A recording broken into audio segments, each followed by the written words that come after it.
నమస్తే మేడం. జయశంకర్, కలిగిరి. మా daddy D Devender. 54 ఉంది మేడం. ఫస్ట్ టైం అంటే ఆయన కడుపులో నీరసంగా, కడుపులో బాధగా అనిపించిన వల్ల పోయినాం మేడం. ఆడపోతే బ్లడ్ టెస్ట్ చేపిస్తే ప్లేట్లెట్స్ డబ్ల్యూసీసీ తగ్గిపోయినాయి మేడం. Main point. మళ్ళీ అట్లే కొంచెంసేపు హాఫ్ అన్ అవర్ తర్వాత బ్లడ్ టెస్ట్ రిపోర్ట్లు వస్తే ఆయన బెడ్ క్యాన్సర్ అని తెలిసింది మేడం. ఇచ్చినాం మేడం ట్రీట్మెంట్స్, టాబ్లెట్స్. ఆడ 10 days బెడ్ మీద కూడా ఉన్నాయి మేడం. అంత నయం కల మేడం. హాస్పిటల్ కూడా చూపించినాం మేడం.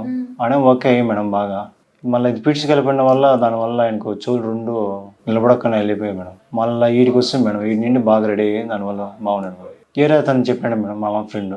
బెంగళూరుకి మెడిసిన్స్, ఈ హాస్పిటల్ కోసమే మెడిసిన్స్ దొరుకుతాయంటేనే పేషెంట్ పిలుచుకొని ఫస్ట్ ఊరు వచ్చినా మేడం. మా డాడీ రాకుండా మెడిసిన్స్ కోసం తీసుకెళ్ళిపోతాంటే మేడం నేను వచ్చి. అప్పటికి 5th గిఫ్ట్కి, ఫస్ట్ గిఫ్ట్కి ఆయన బాగా రెడీ అయిపోయి స్టడీగా లేచి, అప్పుడంటే లేలే మేడం. ఇప్పుడు బాగా రెడీగా స్టడీగా లేచినాడు మేడం. బాగా అనిపించింది మేడం. బెంగళూరు పర్వాలేదు మేడం. పుణ్యజనవరి హాస్పిటల్ అంటే బాగా ఫేమస్ అయింది మేడం.